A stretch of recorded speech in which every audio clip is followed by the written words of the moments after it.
परमेश्वर का धन्यवाद हो कि वो सही समय में हमारे लिए सही वचन का इंतजाम करके रखता है, ताकि हम उस वचन के द्वारा जीवन पाएं, उस वचन के द्वारा आशीष पाएं और उन्नति करें। आज जिस विषय पर मैं आपका ध्यान लगाना चाहता हूं, उसका शीर्षक मैं आपको बता दूं, यह है नई जागृति के लिए प्रभु यीशु के प्रकाशन का पैगाम। शुरू हो गया, बड़ा टॉपिक है। आराम से बैठिए, गागर में सागर दूंगा आपको कम समय में, ठीक है? थोड़े समय में काफी कुछ आपके लिए रखा है मैंने। टाइटल सुनिए, शीर्षक फिर से, नई जागृति के लिए प्रभु यीशु के प्रकाशन का पैगाम। प्रभु यीशु के प्रकाशन का पैगाम। और वचन में हमारे सामने पढ़ा गया है, उस वचन को हम एक बार फिर देखें। यूहन्ना हमारा जो है आज का सुसमाचारक है, जिसने इस बात को लिखा है अपने अनुभव से, और उसके अनुभव को हम फिर से पढ़ के देख रहे हैं। कहता है, एक अनुभव के बीच, एक परिस्थिति के बीच परमेश्वर का दास यूहन्ना अपने बात को कह रहा है कि कैसी परिस्थिति से वो गुजर रहा है, कौन सी बात उसके साथ हो रही है। लिखता है, पहला अध्याय, प्रकाशित वाक्य पहला अध्याय 17 और 18 दो पद। जब मैंने उसे देखा तो उसके पैरों पर मुर्दा सा गिर पड़ा। जब मैंने उसे देखा तो उसके पैरों पर ऐसे गिर गया जैसे मर गया हो, और उसने मुझ पर अपना दाहिना हाथ रखा और हाथ रखकर कहा, मत डर, मत डर, मैं प्रथम और अंतिम हूं और मैं जीवित हूं। मैं मर गया था, मैं मर गया था, लेकिन अब देखो मैं युगानुयुग जीवित हूं, और मृत्यु और अधोलोक की कुंजियां मेरे पास है, और मृत्यु और अधोलोक की कुंजियां मेरे पास है। ये वचन प्रभु यीशु मसीह की तरफ से अपने प्रिय दास, अपने प्रिय सेवक यूहन्ना के पास पहुंच रहा है। और यूहन्ना किस परिवेश में है, यूहन्ना किस माहौल में है, आपका ध्यान जरा सा लगा दूं उस तरफ। पैगाम है ना, उस परिवेश का पैगाम क्या है जिसमें यूहन्ना पड़ा हुआ था। भय और अनिश्चितता का पैगाम वो परिवेश उसके लिए लेकर आ रहा था। फियर एंड अनसर्टेनिटी, भय और अनिश्चितता का माहौल यूहन्ना के चारों तरफ था। क्या हो रहा था? परिस्थितियां वैसी नहीं थी जैसे वो उम्मीद कर रहा था। जेल में बंद था, जेल में बंद था। उन दिनों जो जेल चले जाते थे, उनके वापस आने की कोई उम्मीद नहीं होती थी। वो उनका कत्ल कर दिया जाता था, मार दिए जाते थे, उनकी कोई सुनवाई नहीं होती थी। बड़ा कठिन परिस्थिति उन दिनों हुआ करता था। सताव, पद्मोस द्वीप, अकेलापन, क्वारंटाइन, है ना, आप इस शब्द से परिचित हैं, क्वारंटाइन। परमेश्वर का दास क्वारंटाइन में पड़ा है, अपनी मर्जी से नहीं, जबरदस्ती रख दिया गया है। देखभाल नहीं हो रही, कोई दवाई, खाना पीना ठीक से कोई ध्यान नहीं दे रहा, उसे तो मरने के लिए छोड़ दिया गया है। अंधकार, निराशा, है ना, कष्ट, नाउम्मीदी, इन सारी बातों के बीच परमेश्वर का दास एक दर्शन देखता है, और उस दर्शन में वो प्रभु को कुछ कहते हुए सुनता है, कुछ करते हुए देखता है। आज वही परिवेश, लगभग मिलता जुलता परिवेश मसीह समाज के लिए भी है। सताव लगातार बढ़ता जा रहा है। अगर आपने नजर रखा होगा, छत्तीसगढ़ में, यूपी में बहुत भयानक रीति से सताव बढ़ता जा रहा है मसीहियों के ऊपर।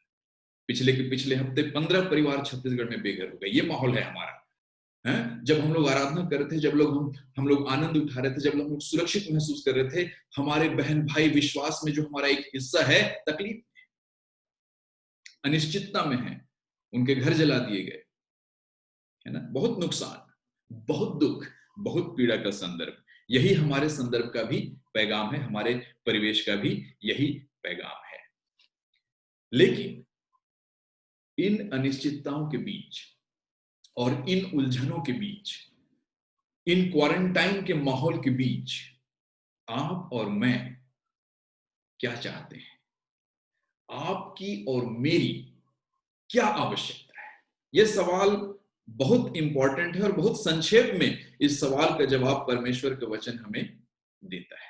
हमारी जरूरत का पैगाम क्या है ना? हमारी आवश्यकता का संदेश क्या है? आप ध्यान दीजिएगा और मैं आपके सामने 3 बातें रखूंगा और उन 3 बातों के साथ हम लोग आज का अध्ययन, आज का मनन समाप्त करेंगे। तो पैगाम, हमारे जरूरत का जो पैगाम है, 3 चीजें हमें चाहिए। 3 चीजें हमें चाहिए जिससे कि हम अपने निराशा भरी परिस्थिति, नुकसान की परिस्थिति, कठिनाई की परिस्थिति के ऊपर निर्भीकता से और बड़े बुलंदी के साथ परमेश्वर के लोगों के समान, उसके सच्चे शिष्यों के समान आगे बढ़ पाएंगे। तो सबसे पहली बात, 17वें पद में यूहन्ना कहता है, आई सॉ हिम, मैंने उसे देखा। मैंने उसे देखा। बहनों भाइयों, यहीं रुक जाइएगा। मैंने प्रभु को देखा। वचन को खुला रखिए और मेरे साथ आइए। और इस बात को देखिए कि यीशु मसीह का दर्शन प्राप्त करने से क्या होता है। यीशु मसीह का दर्शन प्राप्त करने से क्या होता है? यूहन्ना ने उसे देखा और वो कहता है कि मैं उसके चरणों में गिर गया। ऐसे गिर गया जैसे मर गया। किसी के चरणों में गिरना उसकी उपासना, उसकी भक्ति, उसके आराधना की बात होती है। हालेलुया। किसी के चरणों में गिरना उसकी उपासना, उसकी आराधना की बात होती है। आज आप और हम इसलिए हैं, आज कलीसिया इसलिए है, आज कलीसिया सुसमाचार का संदेश, सुसमाचार का पैगाम इसलिए सुना रही है क्योंकि आराधना नहीं हो रही है प्रभु। मिशन इसलिए है, कलीसिया का अस्तित्व इसलिए है ताकि सब लोग प्रभु की आराधना कर सके। यूहन्ना ने दर्शन देखा और वो प्रभु के चरणों में गिर पड़ा। क्या होता है जब हम प्रभु को देखते हैं, है ना? यूहन्ना ने देखा, निराशा और अंधकार के बीच में उसका जीवन बदल गया। निराशा और अंधकार के बीच में, क्वारंटाइन और होपलेसनेस के बीच में यूहन्ना का जीवन बदल गया। पतरस ने भी देखा, प्रेरित पतरस ने भी प्रभु को देखा, उसका जीवन भी बदल गया। मछली पकड़ने वाला सुसमाचार का प्रचारक बन गया है। पौलुस ने प्रभु को देखा, पौलुस ने प्रभु को देखा। वो कलीसिया को सताने वाला व्यक्ति सुसमाचार का प्रचारक बन गया।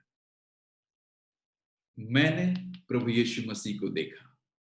बस्तर के अंधकार में, छत्तीसगढ़ की निराशा में, गरीबी और अकेलेपन के बीच, नाउम्मीदी और हर प्रकार की परेशानियों के बीच, भूत प्रेत और जादू टोना के बीच मैंने प्रभु को देखा।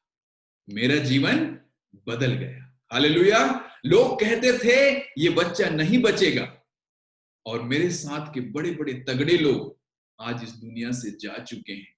परमेश्वर का काम अद्भुत है, वो हमारी कल्पना से बढ़कर काम करता है, लेकिन इसका स्वाद वही चख सकता है जिसने उसको देखा, जिसने उसको देखा।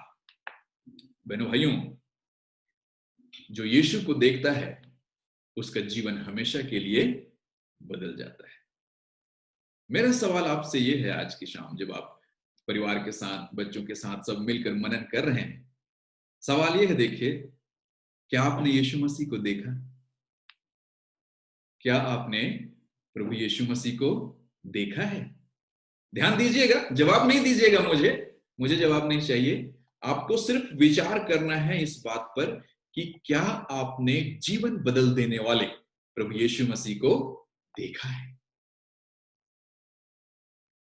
कठिन सवाल, कठिन सवाल है ना? हम अपने चारों तरफ देखते हैं, स्वाभाविक है, समाचार देखते हैं, बहुत सारी बातें देखते हैं, निराशा देखते हैं, अंधकार देखते हैं, परेशानी देखते हैं। यहां लोग सिर्फ दिक्कतों की बातें करते हैं। मैं जब से आया हूं लोग मुझे दिक्कतें ही बताते रहते हैं, और दिक्कतों के बीच में परमेश्वर का वचन कहता है, यीशु मसीह की ओर देखो, यीशु मसीह की ओर देखो। इब्रानियों का लेखक कहता है, अपनी आंखें प्रभु यीशु की ओर लगाओ, fix your eyes on Jesus, क्योंकि वही आपके विश्वास का कर्ता और सिद्ध करने वाला है।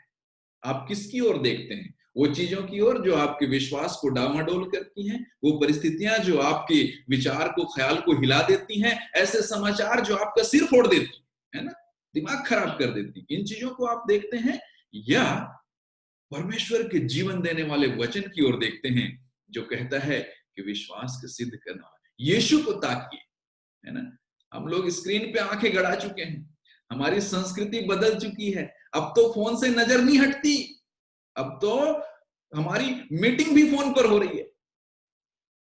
परिस्थितियों ने, हमारे परिवेश ने हमें एक ऐसा पैगाम भेजा है कि हमारी तो वाट लगा दी है, हमारा पूरा माहौल ही बदल दिया, सारा ध्यान भय और परेशानी और चिंता की ओर लगा दिया। लेकिन परमेश्वर का वचन क्या कहता है? जिन्होंने उसकी तरफ देखा जीवन बदल गया।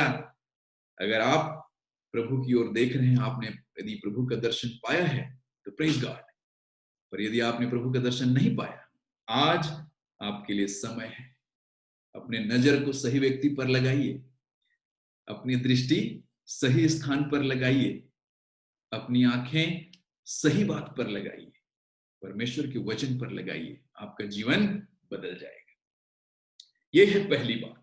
यूहन्ना ने प्रभु को देखा, उसका जीवन बदल गया। मैंने प्रभु को देखा, मेरा जीवन बदल गया। अब हमारी बारी है।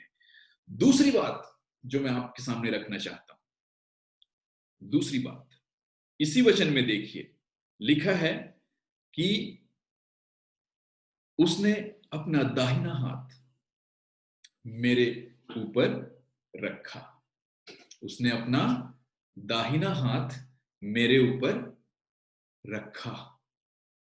उसी वचन में देखिए, पहला अध्याय 17 वचन वही है। उसके ऊपर गिर पड़ा, और उस गिर पड़ने के बाद देखो, उसने मुझ पर अपना दाहिना हाथ रख कर कहा, रखने में रुक जाइए, रखने में रुक जाइए, जहां पर हाथ रखा वहीं पर रुक जाइए। बहुत ही पावरफुल एक्सपीरियंस है ये यूहन्ना का, ठीक है, बहुत ही पावरफुल एक्सपीरियंस। हाथ रखने का काफी धर्मवैज्ञानिक और आत्मिक महत्व है। हाथ जो रखा जाता है किसी के ऊपर, बहुत ही सामर्थ्य का एक अनुभव वहां पर होता है। इसमें बहुत कुछ हमको देखने को मिलता है, और पुराने नियम में और नया नियम दोनों में हाथ रखने के विषय में जो बातें हैं वो बहुत ही इंटरेस्टिंग है, बहुत ही रोचक हैं। और हम लोग जो प्रभु के वचन के खोजी हैं, उसकी इच्छा पर चलना चाहते हैं, हमारे लिए जानना बहुत जरूरी है कि किन किन अवसरों पर हाथ रखा गया है। अगर आप गिनतियों की पुस्तक में देखें, पुराने नियम में जाएं, गिनतियों की पुस्तक उसके 27 अध्याय में, है ना, वहां पर आप देखेंगे कि यहोशू को परमेश्वर दास मूसा जो है जिम्मेदारी सौंप रहा है, और जिम्मेदारी सौंपने के दौरान उसके ऊपर अपने हाथ को रखता है। एक जिम्मेदारी सौंपने के दौरान हाथ रखा जा रहा है गिनतियों की पुस्तक में, और एक ऐसे व्यक्ति पर हाथ रखा जा रहा है जिसको नेतृत्व संभालना है, अगुवा बनना है यहोशू के लिए। अगर आप प्रेरितों के काम में आए, नया नियम में आए, प्रेरितों के काम में 6वें अध्याय में अगर आप आए, तो वहां पर आप एक और परिस्थिति पाएंगे, एक परिवेश जहां पर हाथ रखा जा रहा है। स्टीफन को सेवकाई के लिए अलग किया जा रहा है, और उसके ऊपर हाथ रख करके प्रार्थना कर रहे हैं लोग। परमेश्वर की मंडली में हाथ रख करके प्रार्थना कर रहे हैं। ये एक दूसरा तस्वीर हम देखते हैं।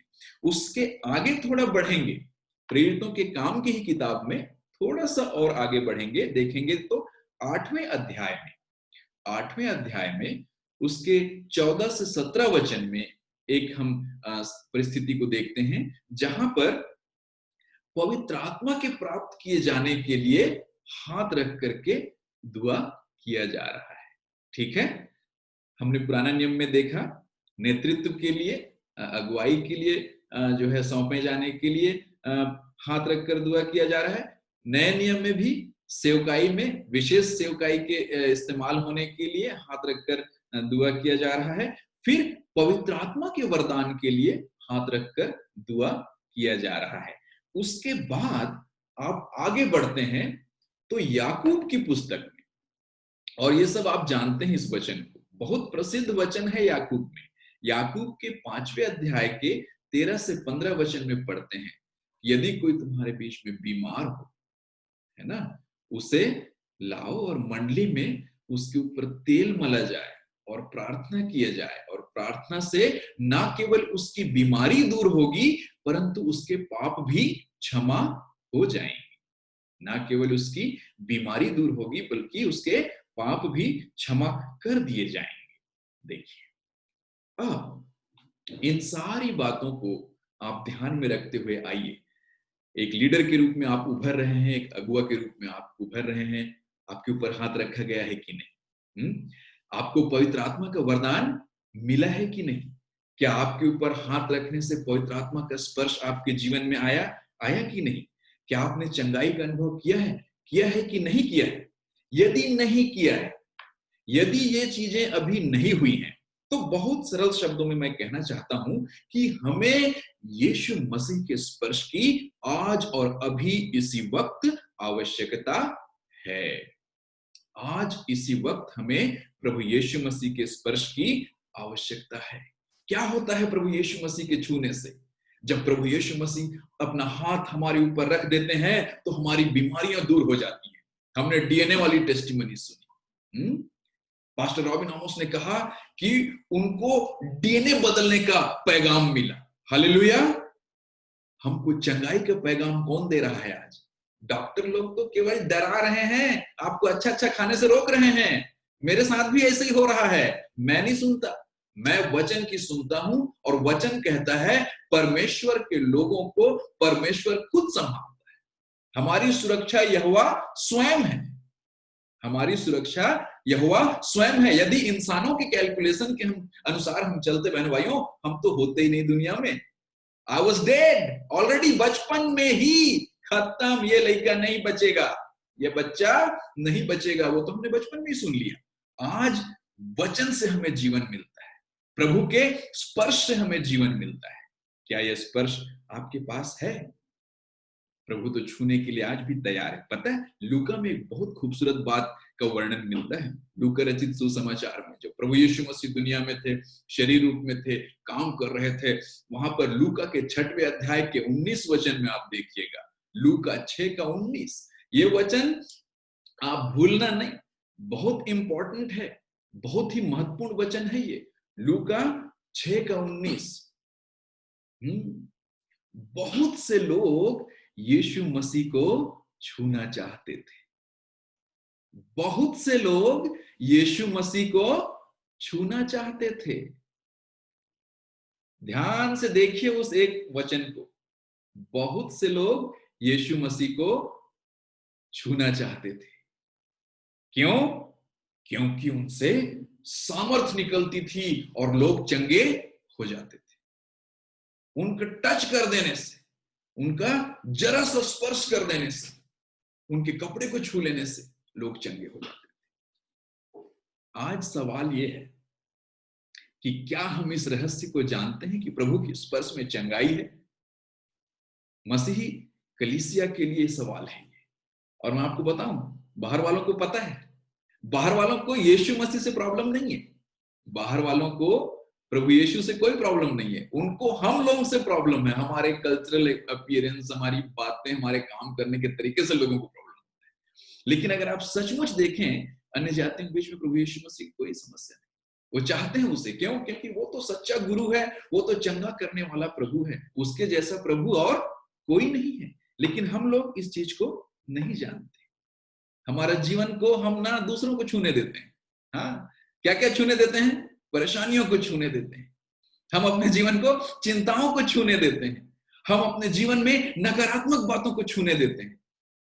हम लोग अपने जीवन में चिंता, अनिश्चितता और कई सारी समस्याओं को छूने देते हैं। लेकिन परमेश्वर के वचन का वायदा देखिए, कहता है कि प्रभु यीशु मसीह ने उसको छुआ और उसका जीवन बदल गया, अंधकार में निराशा आ गया उसके लिए, नवजीवन की उम्मीद उसके लिए आ गई। बहन भाइयों, आज आपको कौन छू रहा है? परमेश्वर का जीवित वचन, प्रभु यीशु मसीह का हाथ, या इधर उधर की बात? है ना? सोचिए। दूसरी बात, तो पहली बात मैंने आपको बताई कि हमें प्रभु यीशु मसीह को देखना है। जब हम प्रभु यीशु मसीह को देखते हैं, हमारा जीवन बदल जाता है। दूसरी बात मैंने आपके सामने रखी कि हमें प्रभु यीशु मसीह के स्पर्श की आवश्यकता है। हमें प्रभु यीशु मसीह के स्पर्श की आवश्यकता है। उसके स्पर्श का पैगाम हमारे सामने है आज, और यदि हम उस चीज को पालेंगे तो हम चिंता, परेशानी, बीमारी और हर प्रकार के भय से मुक्त हो जाएंगे, भय से मुक्त हो जाएंगे। और इसी के साथ मैं आपका ध्यान तीसरी और अंतिम बात की ओर ला रहा हूं। तीसरी और अंतिम बात क्या है? हमारी तीसरी और अंतिम आवश्यकता, हमारी आवश्यकता का पैगाम क्या है? आज शाम लिखा है 17 वचन के आखिरी हिस्से में, हम अभी भी प्रकाशित वाक्य में ही देख रहे हैं, पहले अध्याय 17 वचन का आखिरी हिस्सा और 18 वचन, है ना? मत डरो, मत डरो। देखिए वचन को, देखिए, मत डर। अपने को, आपको कहिए इस बात को। आप मिरर के सामने, दर्पण के सामने, आईने के सामने जाकर के, या अपने सेल्फी कैमरा में अपने तरफ कैमरा लगा के कहिए इस बात को, मत डर, मत डर। है ना? आज हम जिस माहौल में, जिस परिस्थिति में रह रहे हैं, हमको डराने के चक्कर में, हमको कॉन्स्टेंटली, लगातार डराना चाहता है। मैं तो ट्रैफिक से डरा हुआ हूं, बता रहा हूं आपको। आप सोचेंगे मैं नहीं डरता हूँ मैंने ट्रैफिक देखा, ट्रैफिक की भीड़ देखी, और जैसे लेफ्ट राइट लोग आ जा रहे हैं, मैंने कहा यार ये डेंजरस है। कुछ लोग ट्रैफिक से डर जाते हैं, मेरे जैसे लोग।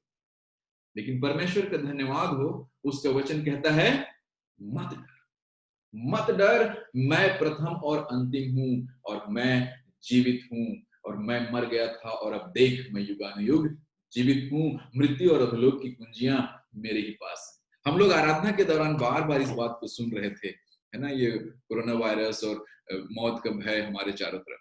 बहनों भाइयों, मौत का भय तो सदियों से है। कई प्रकार की महामारियां दुनिया में आई हैं, कई प्रकार की समस्याएं आई हैं। आज भी बहुत से लोग अन्य बीमारियों से मर रहे हैं। बच्चे कुपोषण के कारण मर रहे हैं, बच्चियां मार दी जा रही हैं। मलेरिया का प्रकोप अभी तक खत्म नहीं हुआ। बीमारियां, और उम्र के साथ भी लोग मर ही रहे। सबका नाम कोरोना नहीं है। हर बीमारी और हर समस्या का नाम कोरोना नहीं है, लेकिन हमारे माहौल ने हमको ऐसा बना दिया है कि यही सबसे बड़ी समस्या है, ऐसा लगता है। और हम भूल जाते हैं कि जीवन और मृत्यु का प्रभु हमारा प्रभु है, और वो हमसे कह रहा है कि मत डर। वो हमसे कह रहा है, प्रभु यीशु मसीह, की मत डर। यशायाह 41 अध्याय 4 वचन, यशायाह, मैं यहोवा हूं, मैं यहोवा हूं, मत डर, मैं ही पहला और अंतिम हूं, मत डर। उसी अध्याय में यशायाह 41:10, यशायाह 41:10, डर मत, क्योंकि मैं तेरे साथ हूं, मत डर, मैं तेरे साथ हूं। इधर उधर मत देख, इधर उधर मत देख, मैं तेरे साथ हूं, मैं परमेश्वर हूं, मैं तुम्हारी अगुवाई करूंगा, मैं तुम्हें संभालूंगा। आप अपने चारों तरफ नजर दौड़ा के देख लीजिए, ऐसा आश्वासन, ऐसी गारंटी आपको कहीं नहीं मिलेगी। ऐसा आश्वासन और ऐसी गारंटी आपको कहीं नहीं मिलेगी। आप चारों तरफ देख लीजिए, आपको केवल भय का आतंक मिलेगा। मूसा ने इसराइलियों से कहा, मत डरो और यहोवा का चमत्कार देखो। मत्ती में प्रभु यीशु मसीह ने कहा, मत डरो, मैं हूं, मत डरो, मैं हूं। जो तीसरी बात मैं आपके सामने रख रहा हूं, वो ये है कि हमें प्रभु यीशु मसीह की आवाज को सुनने की आवश्यकता है। हमें प्रभु यीशु मसीह की इस आवाज को सुनने की आवश्यकता है, जहां वो कह रहा है, मत डरो, मैं ही आदि और अंत हूं। ये आश्वासन, ये कॉन्फिडेंस हमको केवल परमेश्वर का वचन दे सकता है। मैं आपसे सवाल करता हूं, आज जब आप मनन कर रहे हैं परमेश्वर के वचन में, क्या हमारे जीवन में कोई आश्वासन है, कोई गारंटी है, कोई प्रतिज्ञा है हमारे चारों तरफ? एक इंटरेस्टिंग चीज मैं आपको बताऊं, आजकल हमारी परिस्थिति क्या हो गई है, गारंटी और वारंटी के चक्कर में हमारा लाइफ ना ऐसे एक कंफ्यूजन में उलझ गया है। आप देखिए, हम लोग व्यवसायिक कंपनियों और बीमा वालों का एक एग्जाम्पल यहाँ पर आपको देखना होगा, है ना, सामान वालों का। ये वादे करते हैं, बहुत वादे करते हैं, सबके वादे खोखले हैं। आप देखना, आपको इन्वेस्ट करना आसान है, आप बहुत आसानी से अपना पैसा बैंक में रख सकते हैं, आप बहुत आसानी से अपने लिए LIC और कोई प्रकार की भी बीमा आप खरीद सकते हैं बड़ी आसानी से। मतलब एक फॉर्म भरा, पैसा जाना शुरू। आप निकालने की कोशिश कीजिए, आप अपने ही पैसे को निकालने की कोशिश कीजिए, फिर बताइएगा मुझे उसकी प्रक्रिया। हाँ, और सेम थिंग बैंक में आपने ध्यान दिया है, आप इस चीज को अनुभव कर रहे हैं, पैसा आपका है, आपने रखा है, आप अपनी मर्जी से नहीं निकाल सकते। एक दिन में इतने ही निकाल सकते हैं, एक दिन में इतने ही ट्रांसफर कर सकते हैं। ये सारे नियम आपके ऊपर कहां से आ गए? ये सारे बंधन आपके ऊपर कहां से आ गए? कैसी गारंटी है ये?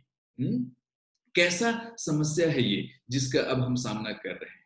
हम अगर आश्वासन पाए तो कहां से पाए? एक्सीडेंट हो जाता है और हेल्थ इंश्योरेंस कवर नहीं करता उसको। एक्सीडेंट हो जाता है, हेल्थ इंश्योरेंस कवर नहीं करता।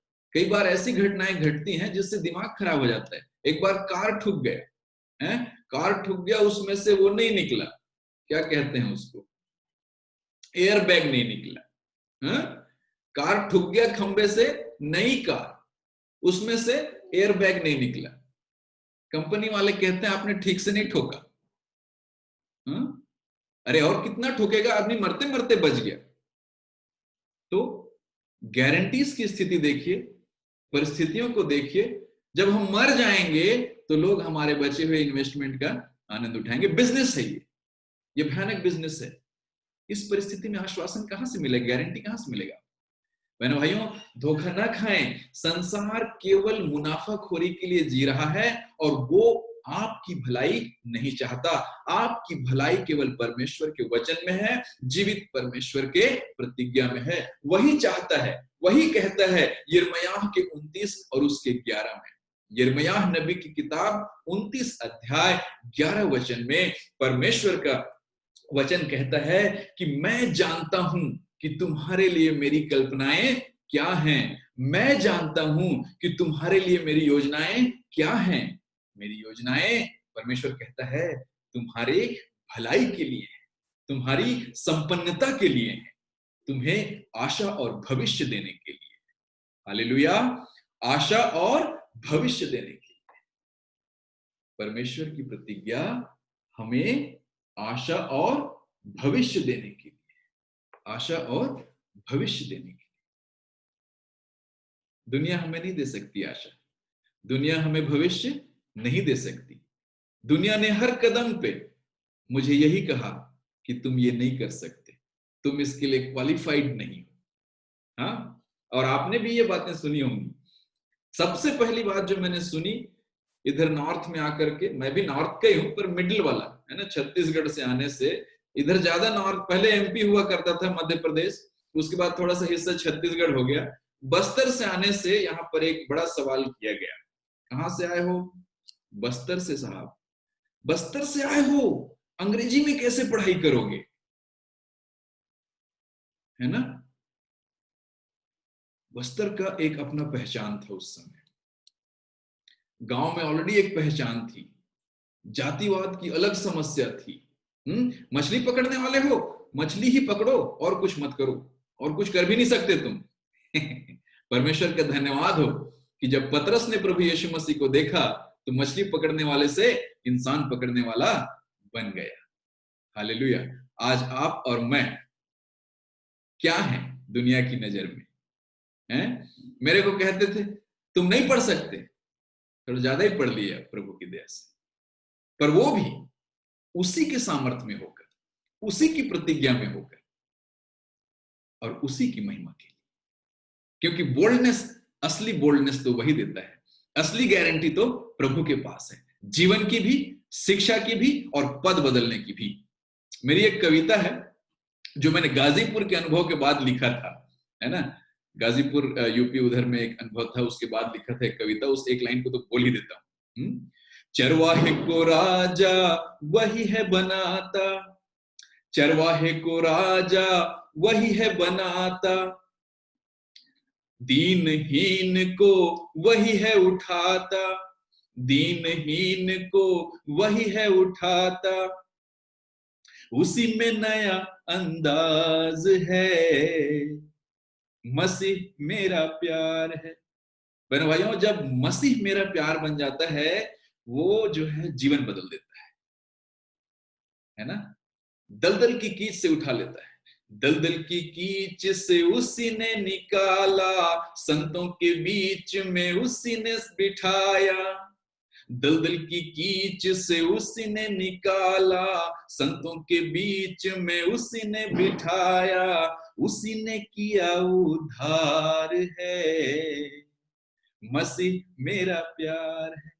जब मसीह हमारा प्यार बन जाता है, ये मसीह मेरा प्यार कविता संग्रह से मैं बोल रहा हूं, तो हमारा जीवन बदल जाता है। और मैं आपको बता रहा हूं, संसार की बातें, संसार के स्वामी कभी आपकी भलाई, आपकी निश्चिंतता, आपकी तरक्की नहीं चाहेंगे। केवल परमेश्वर के वचन में, परमेश्वर के पैगाम में हमारे लिए भविष्य है और आशा है। तो ये 3 बातें मैंने आपके सामने रखी हैं। अंधकार की परिस्थितियों में, भय की परिस्थितियों के बीच जब हम लोग मंडली के रूप में इकट्ठा होते हैं, 3 बातों पर ध्यान दें। क्या क्वारंटाइन हमें परेशान कर रहा है? क्या कोरोना के मौत का भय हमारे सिर पर छाया हुआ है? अरे ये सब क्या है? परमेश्वर के वचन की ओर नजर डालिए, परमेश्वर के वचन की ओर नजर डालिए। ये कहता है कि जब मैंने यीशु को देखा, मैं तो मरे जैसा था, लेकिन उसने मुझे नया जीवन प्रदान कर दिया। पता है यूहन्ना ये बात कब लिख रहा है? उस बंदी गृह से निकलने के बाद, पतमुस टापू के बंदी गृह से, सताव के बीच में से, जहां से किसी की जिंदा लौटने की उम्मीद नहीं होती बहन भाइयों, वहां से निकल करके परमेश्वर का दास इस गवाही को लिख रहा है। हालेलुया। आज आपकी और मेरी क्या गवाही होगी? डरी हुई गवाही होगी, परेशान गवाही होगी, या जीत की गवाही होगी? निर्णय हमारा है। अगर हम यीशु मसीह को देखेंगे, हमारी गवाही जीत की होगी, क्योंकि वो क्रूस के उस पार, क्रूस के इस पार भी और क्रूस के उस पार भी वही प्रभु है। जेसिका कह रही थी, उसको मेरी ये कविता बहुत पसंद है। क्रूस की कथा ने ही व्यथा मेरी हर लिया, क्रूस की कथा ने ही व्यथा मेरी हर लिया, पाप क्षमा कर ख्रिस्त प्रभु ने नवजीवन मुझको वर दिया, क्रूस की कथा ने ही व्यथा मेरी हर लिया, पाप क्षमा कर ख्रिस्त प्रभु ने नवजीवन मुझको वर दिया, वही कथा अब जन जन को सुनाऊं साथियों, हालेलुया यीशु की जय गाऊं साथियों, क्रूस मसीह का कांधों पर उठाऊं साथियों, हालेलुया यीशु की जय गाऊं साथियों, दुख पीड़ा से क्या शिकवा, दुख पीड़ा से क्या शिकवा, बन महामनुज सह जाऊंगा, ईश्वर पथ कलवरी पर चलकर युग परिवर्तन लाऊंगा, दुख पीड़ा से क्या शिकवा, बन महामनुज सह जाऊंगा, ईश्वर पथ कलवरी पर चलकर युग परिवर्तन लाऊंगा, यीशु में हर चमत्कार, यीशु में हर चमत्कार कर जाऊं साथियों, हालेलुया यीशु की जय गाऊं साथियों, क्रूस मसीह का कांधों पर उठाऊं साथियों, हालेलुया यीशु की जय गाऊं साथियों। प्रभु जिंदा खुदा है, उसको जिसने देखा उसको किसी चीज की घटी नहीं हुई, वो बीमारी से नहीं मरेगा, वो भय से नहीं मरेगा, वो अनंत जीवन के आनंद में रहेगा। जिसने उसका स्पर्श पाया वो चंगाई पाया, उसने जीवन पाया, जिसने उसका आश्वासन पाया उसने अनंत जीवन पाया, उसने भय से मुक्ति पाई। आज आपकी और मेरी क्या स्थिति है? मेरी प्रार्थना है बहनों भाइयों कि जब आप परमेश्वर के वचन को देखते हैं तो आप यीशु की ओर देखें, उसकी प्रतिज्ञाओं की ओर देखें और उसके स्पर्श के लिए लालायित रहें। संसार को मत देखें, डिस्करेज हो जाएंगे, है ना। संसार की तरफ ज्यादा मत देखें, संसार आपको परेशान कर देगा। लेकिन प्रभु की ओर देखें, अपनी दृष्टि प्रभु की ओर लगाएं। वो जीवन बदलने वाला प्रभु है। उसने मेरा जीवन बदला, पतरस का जीवन बदला, पौलुस का जीवन बदला, आपका भी जीवन बदलेगा। हम सबका प्रभु है। परमेश्वर का धन्यवाद इस अच्छे समय के लिए। प्रभु आप सबको आशीष दे। जय मसीह की।